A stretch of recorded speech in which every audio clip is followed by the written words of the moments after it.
I'm Dana Denha, and you're watching FYI.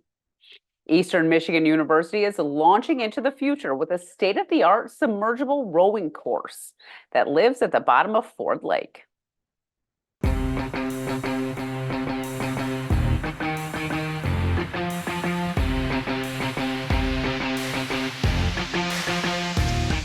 We're here for the ribbon cutting of the Eastern Michigan University rowing course at Ford Lake.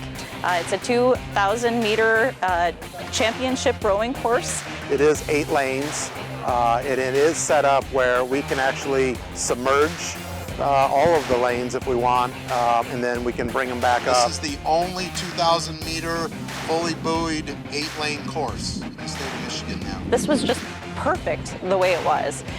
Seeing that potential, we knew that the opportunity to host larger regattas, national championships, and international events would want to be in Ypsilanti Township. Take advantage of this amazing course, these beautiful assets, and really enjoy the community as we do.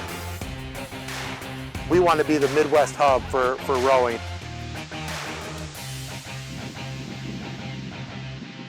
Go Eagles! Coach Savage following behind. He looks like he's got the easy job. Stay tuned, and we'll be back with more in exactly 30 seconds.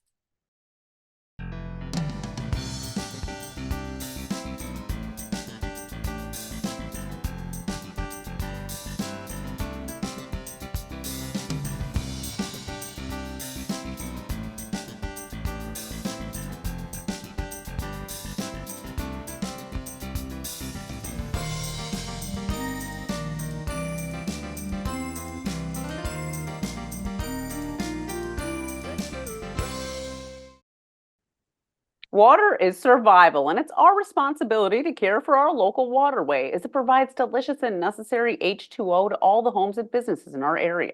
Tour the Water Treatment Center now. The Huron River is the hub of our city, with 85% of our drinking water coming from its stream. It's a tour of the water filter system here in Ann Arbor and how it works, which I think is an outstanding thing to do for the kids, because the kids don't know. They just think, oh, water comes from the faucet, turn it on, ooh. We're 24/7, 365 days a year. It takes a lot to take water from a raw water source like the Huron River and deliver it into something that's drinkable. You'll see all the steps in our process. So having them understand what we do, I think really helps them appreciate and trust the folks who are delivering water to them. The treatment plant uses various filters to provide high-quality drinking water. We talk about this term called the multi-barrier approach. So there's several steps in the process. So if a contaminant can get through one process, there's always another one that follows. So you'll see those different steps that we take to make sure that the water is safe before we deliver it to our customers.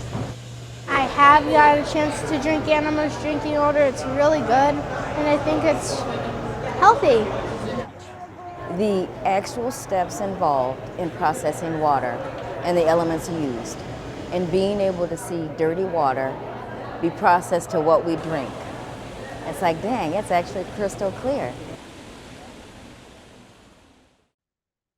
Our four-legged friends love to get out of the house and enjoy a walk or run freely at their designated parks. Learn more about dog licensing and leash laws in this month's City Roundup in 60.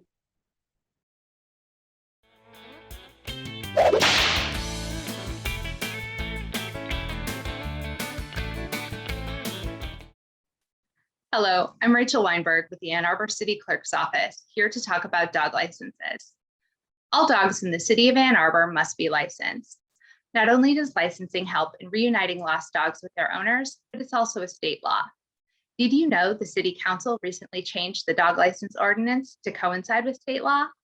Now dog licenses are issued for either 1 or 3 years and will expire the month your dog is due for their next rabies shot. Licensing your dog in Ann Arbor is easy. To apply, you will need a copy of your dog's most recent rabies vaccine and proof of spay or neuter if applicable. You have 3 options for applying. Online at stream.a2gov.org, and we will mail your license. Download an application from the City Clerk website at a2gov.org and either mail it or drop it off in the convenient drop box at City Hall in the Ann Street vestibule, or apply in person Make sure to check the city website to ensure we're open before you make a trip. Also, please adhere to the City of Ann Arbor leash law and remember to leash your dog in any place other than in your yard or at a designated off-leash dog park. Arts and crafts are a passion for many. Spending time in a creative space, using hands to mold and shape an idea from the spark of an imagination to completion is satisfying. And supporting local arts creates a thriving, diverse, and frankly, more interesting community. And there's a new festival dedicated to the unusual coming to this area.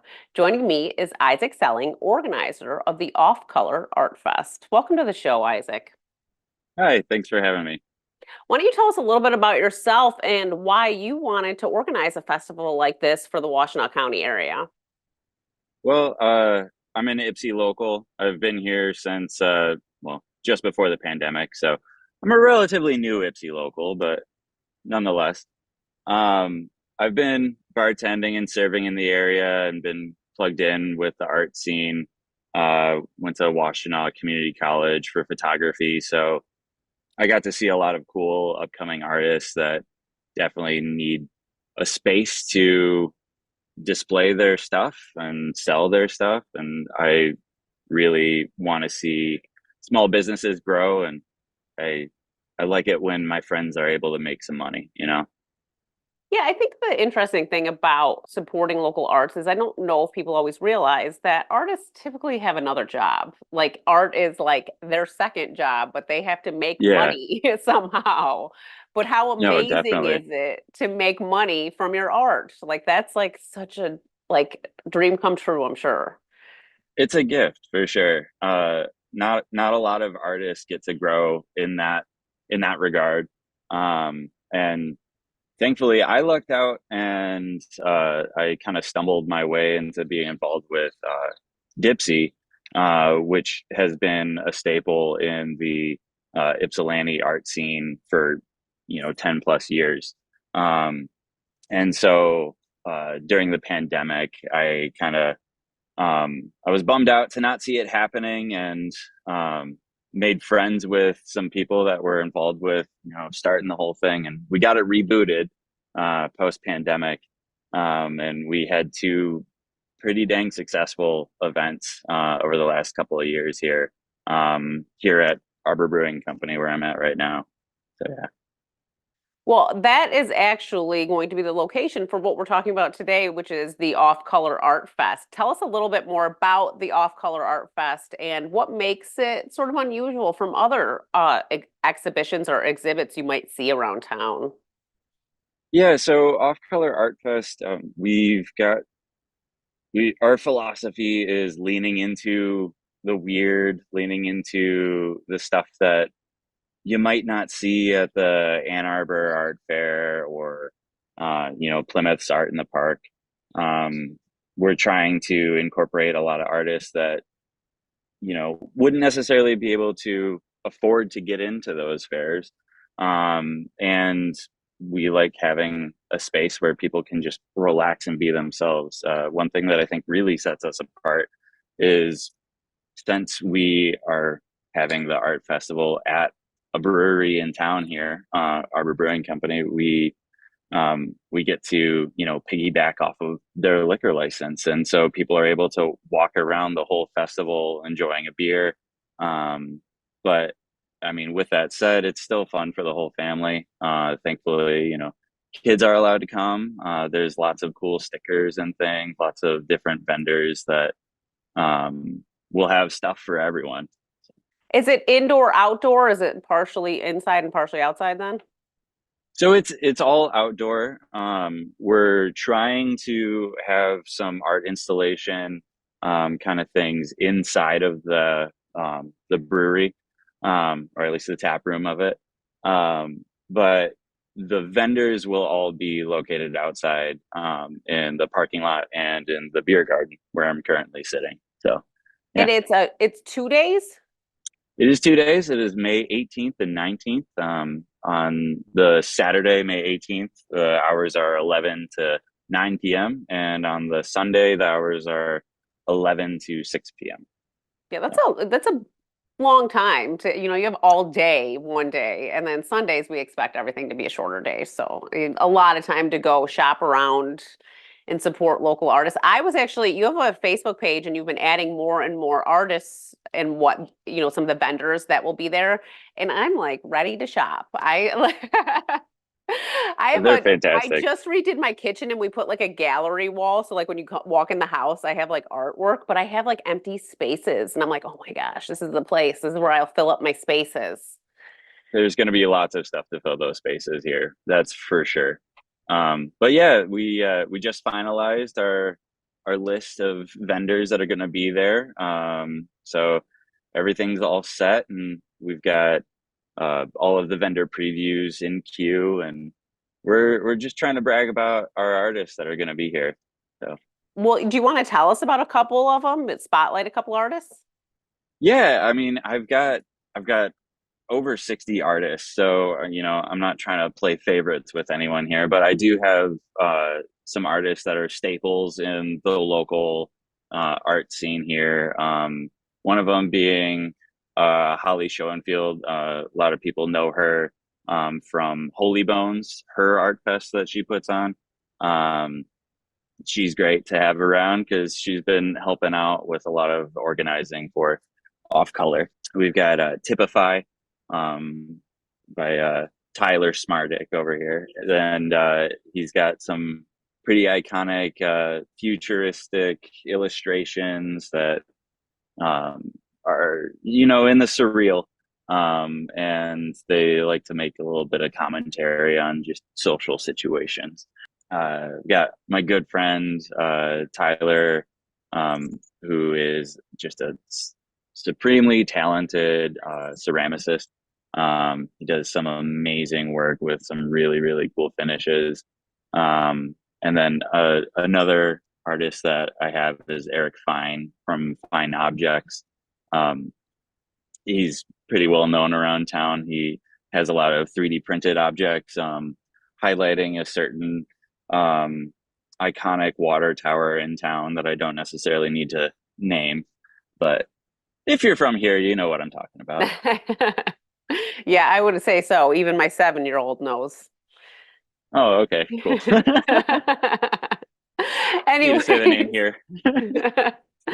Well, why don't you talk about a little bit, you mentioned some of the artists, but there's a lot of different artist mediums at play here. So it's not just going to be a bunch of paintings or, a couple sculptures. There's like, it runs the gamut. And even like, you had like skincare and stuff, like different things of that nature.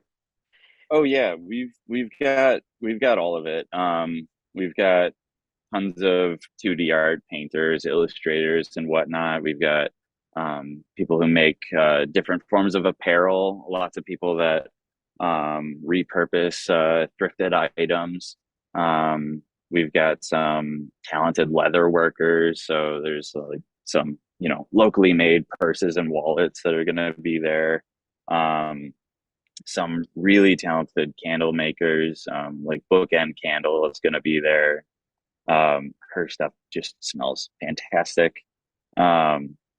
And yeah, I mean, we've got lots of jewelers, really trying to branch into more body jewelry, more jewelry that is not just, earrings and maybe necklaces, So, but we do try to keep everything, PG-13 or less.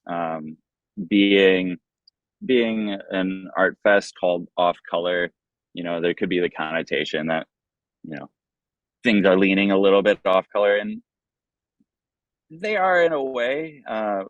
We're not necessarily trying to offend anyone here. We're just trying to show stuff that doesn't necessarily get to see the public as much.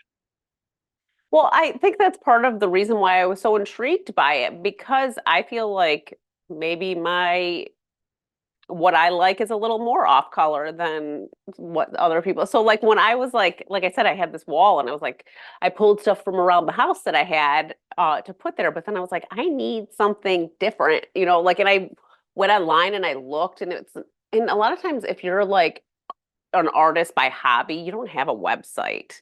So like going to things Right. like the Off Color Art Fest is like a necessity to find local, really interesting art that you find interesting because obviously art is subjective and everybody has their own tastes. But I Most think like definitely. going to events like this is like you're gonna go and you're gonna find some stuff that you would have never even thought of or even could have imagined while you were even perusing the web.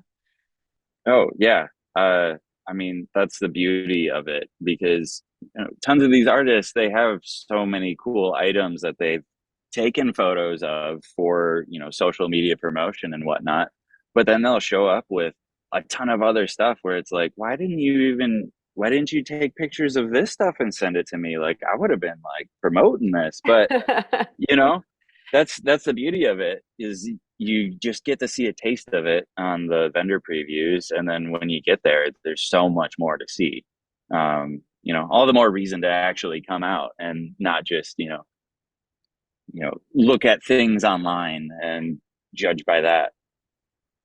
Well, how did you, I mean, it's so interesting to me when someone has such success getting vendors and artists at a brand new festival. Is this part of your relationship with Dipsy or, like what was the process? Why do you think you got, I mean, 60 vendors is a lot, especially for that location, I feel like.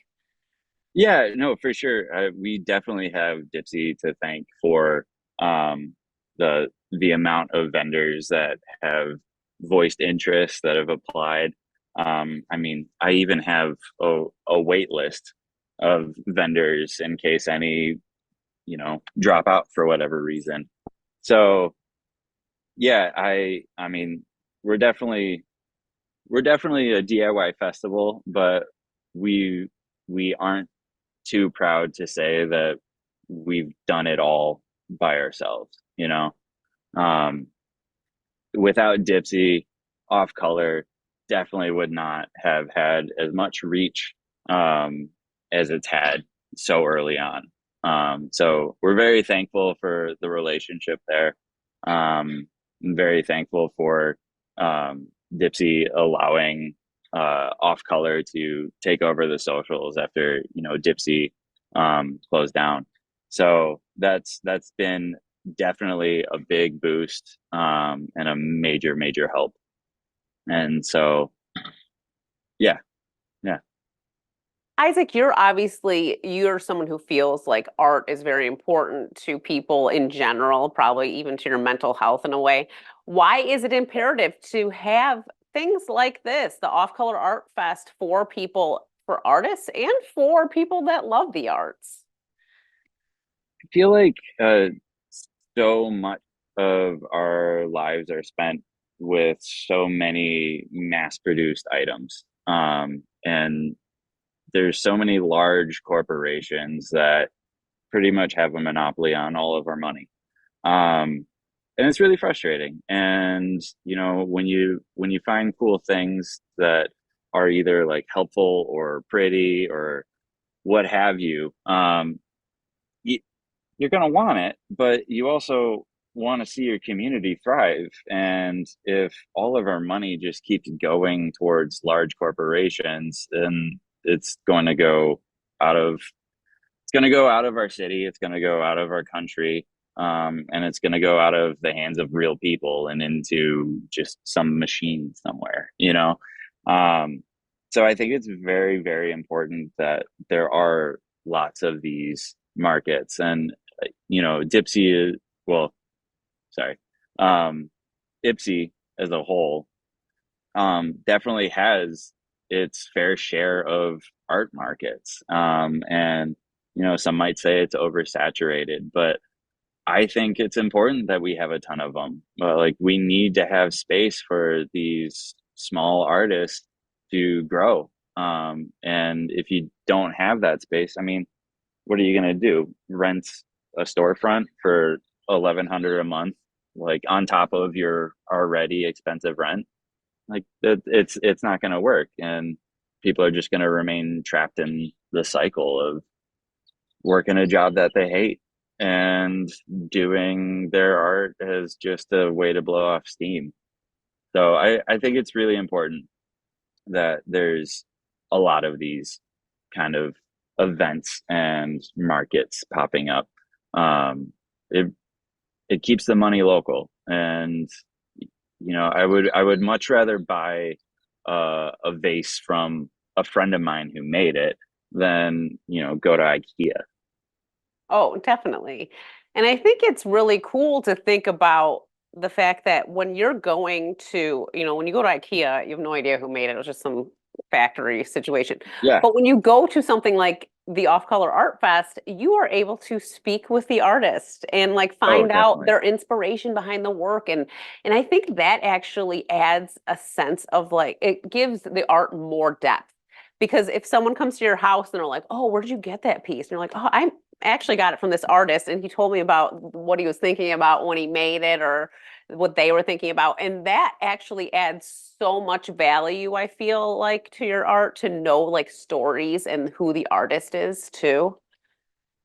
Oh, totally. I mean, one of our main criteria whenever an artist or a maker applies is one, the maker or artist has to be present for the whole thing. I mean, we're not chaining them to their booth or anything, but Yeah. we want people to be able to talk with the person that made the stuff that they're buying. We want that sense of community to be present and obvious there, rather than just buying an item that, oh yeah, somebody local made that. It's like, oh yeah, that person made that. Hi, nice to meet you. Yeah. It's a good Yeah. time. Yeah, I agree. Like I said, I'm putting it on my calendar. I'll be there. Why don't you tell people why they should come in your own words? I mean, obviously this means a lot to you. This is like your little baby you've created here locally. So tell people why they should head out to the Off Color Art Fest on May 18th and 19th. Well, there's going to be tons of artists. There's going to be fantastic food. There's going to be great beer. Um, there's live music. We've got a few local acts that are going to be playing on both days, and we're actually working on a scavenger hunt kind of situation to try to get people to go to spots at the fair that they would not necessarily have gone to on their own. So, but yeah, we're very, very excited about what's to come, and we're really looking forward to this new venture here. Well, thank you, Isaac. I appreciate the passion you bring to this project and to the community in general. Obviously, you're trying to make Ipsy more thriving locally, and that really means something. So I think to a lot of people. Thanks. Yeah, it's a fun place to be. Um, I love it here in Ipsy, and I really want to see this community grow and thrive. For more on this and other programs, visit a2gov.org/CTN. Visit youtube.com/CTN Ann Arbor to see all that we have to offer. Remember to like, subscribe, and ring that notification. Thanks for watching, and tune in next time to FYI.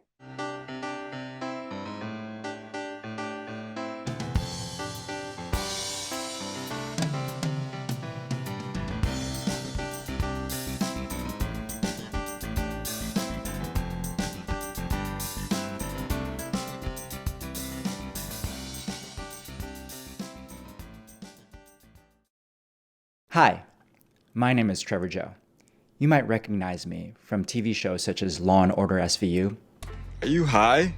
Or Broad City. This is the men's room. This Jonah Hill movie. Excuse me, is this Wing's Fish Market? Ah, you must be Noah Griffiths. Mr. Carl is expecting you. Or even Batman v Superman. I guess they cut my line with that one.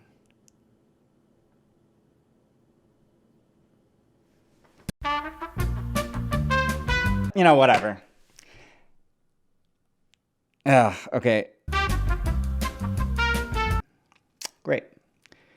Well, let's make my own film. I'm the writer and director of the upcoming film, Ann Arbor. It's a love letter to the town that shaped me. Our film is about a chance encounter that turns complicated as two friends reconcile their attraction, cultural differences, and the people they've now become. The vibe is kind of like Before Sunset meets Past Lives and explores the what-ifs in life, the nuances of privilege, and the expectations we're burdened with. Some serious stuff. But it's got some levity and puns, which are totally underrated.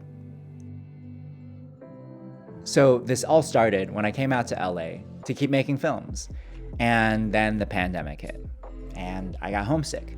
So I wrote this script as a way to visit my hometown and see Ann Arbor and hang out at the places that I know and love. Over the last year, we've had a ton of momentum on this film, and with your support, this is the year we're gonna make it. We have an amazing team, and we've nurtured such a lovely community of supporters, including Zingerman's, who has generously donated a Create a Sandwich of the Month as one of the rewards. One of the things that keeps me pushing forward is seeing how excited people are about the project. It's inspired me so much. And the more money we raise, the better our film can be. And even if you can't donate, give us a follow. It'll help us immensely.